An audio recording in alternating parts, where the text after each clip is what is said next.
हूँ। अच्छा, जो मेरी हंसी आई कि वो जो साहब बैठे हुए थे, वो जिसको कहते हैं ना डे ड्रीमिंग, दिन में सपने देखना। नहीं, डे ड्रीमिंग नहीं, रातों की नींद उड़ाई है उन्होंने आपकी। एयर कमांडर है वो, रातों की नींद उड़ा चुके हैं पाकिस्तान की। डे ड्रीमिंग की आदत नहीं है उनको। अच्छा, रातों की नींद हमारी उड़े। हमारे पास एक बंदा है, उसका नाम है कलभूषण, उसको रातों को नींद नहीं आती। शर्म आनी चाहिए आपको, शर्म आनी चाहिए। देखिए राजा काशिफ, शर्म आनी चाहिए आपको। हाँ, शर्म में। लेकिन आपके मुल्क के तमाम लोग भिखारी बनकर अरब कंट्रीज में बेशर्मी से भीख मांग रहे हैं, तो शर्म की उम्मीद मैं आपसे भी नहीं करता। खैर, आप अपनी बात पूरी करें। दो बंदों को शर्म दिलाएं, एक अजीत दोवल को, दूसरे राज जिसको मैं रावण कहता हूं, उसके चीफ को। ये राह नहीं है, तो कश्मीर हमारा हिस्सा है, हमारा कश्मीर हमें दे दो। जबान को लगाम दीजिए, जबान को लगाम दीजिए राजा काशिफ। डे ड्रीमिंग इसको कहते हैं, डे ड्रीमिंग इसको कहते हैं कि हमारे पास एटम बम। अच्छा, अरे छोड़िए एटम बम, एटम बम छोड़िए। संतरे और अंगूरों को एटम बम कहते हैं आप। सारे गधे तो इंडिया में ही है बेसिकली। ना, गधे पाकिस्तान में जिन्हें आप बेचते हैं। आपको तो घोड़े भी गधे नजर आ रहे होंगे आजकल। भूख दोस्तों, जो पहलगाम में जो हिंसा हुई है, जो टेररिस्ट अटैक हुआ है, उस पर एक डिबेट चालू होती है। ठीक है, इस डिबेट में एक पाकिस्तानी जो है राजनीतिक विश्लेषण है, राजा है कि भिखारी, उसका नाम इससे मायने नहीं रखता। ठीक है, वो इतना बेशरम इंसान है, इतना लज्जाहीन इंसान है कि आप अभी डिबेट आप पूरा देखिएगा, आपको समझ में आने वाला है। इतना बेशरम है, कुछ कहने की बात नहीं। ऊपर से कह रहा मेरे पास तो एटम बम है।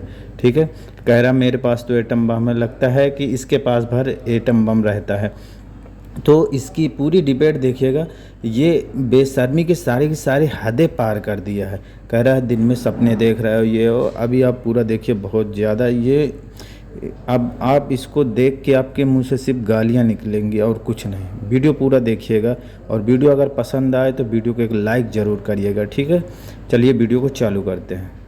राजा काशिफ, मुझे हंसी से कोई बैर नहीं है मेरा, मैं अपने खुद के नाम के आगे मुस्कान लगाता हूं।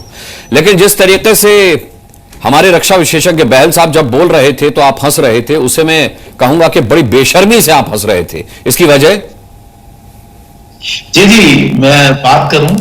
पहली बात तो ये कि देखें, जो हुआ मैं उसकी बिल्कुल कंडेम करता हूं। बिल्कुल गलत हुआ, नहीं होना चाहिए था। इंसान कोई भी क्यों किया आपने? नहीं होना चाहिए था, ये तो आपको पता है। क्यों किया आपने? मेरे सवाल का जवाब इसका दीजिए। मैं जवाब देता हूं। अच्छा, जो मेरी हंसी आई कि वो जो साहब बैठे हुए थे, वो जिसको कहते हैं ना डे ड्रीमिंग, दिन में सपने देखना। नहीं, डे ड्रीमिंग नहीं, रातों की नींद उड़ाई है उन्होंने आपकी।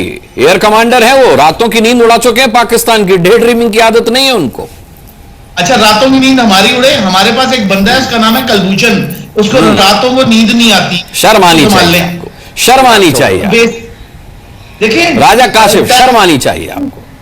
हाँ, शर्म में। लेकिन आपके मुल्क के तमाम लोग भिखारी बनकर अरब कंट्रीज में बेशर्मी से भीख मांग रहे हैं, तो शर्म की उम्मीद मैं आपसे भी नहीं करता। खैर, आप अपनी बात पूरी करें।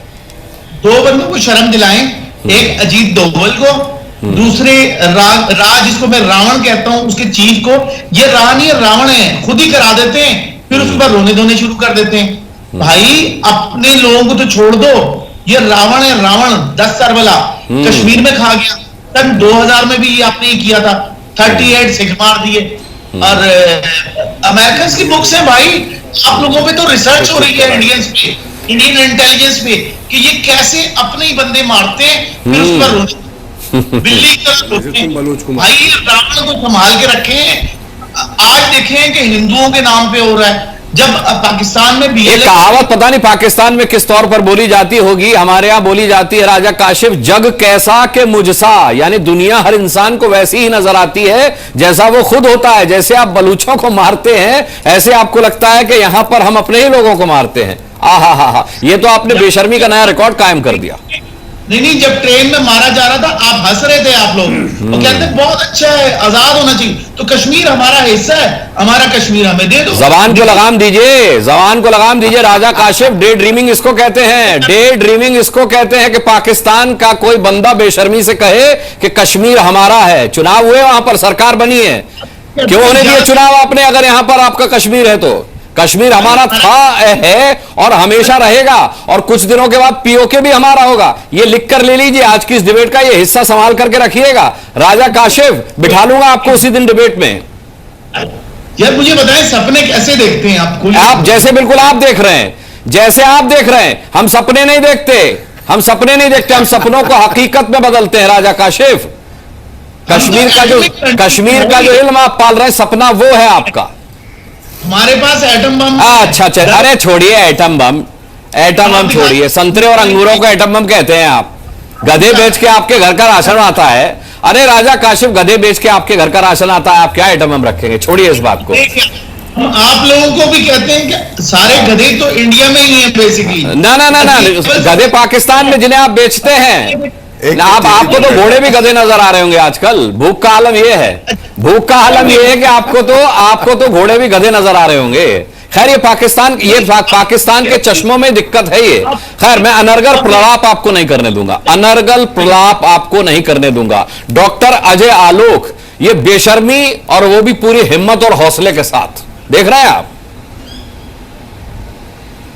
तो क्या कीजिएगा? बोलना नहीं चाहिए, थोड़ा अनपार्लियामेंट्री है, लेकिन बोल ही देता हूं इनके लिए। कुत्ते की पूंछ कभी सीधी हुई है क्या? तो क्यों बहस कर रहे हैं? गलती हमारी है। हाँ, डंडा से ही मार खाएंगे तभी समझेंगे। बांग्लादेश बना दिया तभी समझ में नहीं आई। 98,000 सैनिकों को सरेंडर करवा के हमने छोड़ दिया तभी शर्म नहीं आई। कारगिल में अपने सैनिकों को लेने से मना कर दिया, अपने सैनिकों के शव को। इतने बड़े बेशरम हैं और ये यहां पे हमें ज्ञान दे रहे हैं। जो देश अपने सैनिकों के शव लेने से मना कर दे, उससे बड़ा बेगैरत मुल्क कोई हो सकता है? लेकिन खैर, गैरत और पाकिस्तान कभी नहीं होती। मैं इनसे नहीं मुखातिब होना चाहता हूं, क्योंकि इनका तो इलाज करना है अभी 7 दिन के अंदर। इनका तो इलाज होगा, समय भी हमारा होगा, वक्त भी हमारा होगा, जगह भी हमारी होगी। कितना मारेंगे ये भी हम ही तय करेंगे।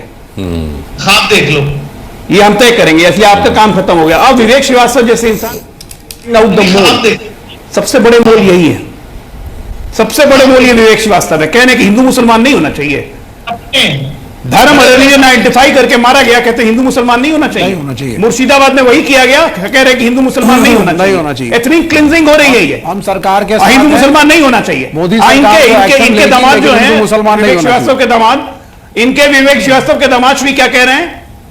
ये इसलिए हुआ क्योंकि यहां पे मुसलमानों को दबाया जा रहा है, उनको नमाज नहीं पढ़ने दी जा रही है, रोड पे आके नमाज पढ़ने से उनको रोका जा रहा है। तो यहां के मुसलमानों में फीलिंग है कि हिंदुत्व किसी ने कुछ नहीं कहा है, दबाया जा रहा है, किसी ने कुछ नहीं कहा है। और यहाँ का मुसलमान ये धारणा नहीं रखता। एक मुसलमान भी मारा गया है पहलगाम में, वो इसलिए मारा गया क्योंकि वो हिंदुओं की जान बचा रहा था, इसलिए मारा गया। यहाँ का मुसलमान ऐसा होता है, यहाँ का मुसलमान पाकिस्तानी मुसलमान की तरह नहीं होता। और पाकिस्तानी मुसलमान में भी मैं पूरे पाकिस्तानी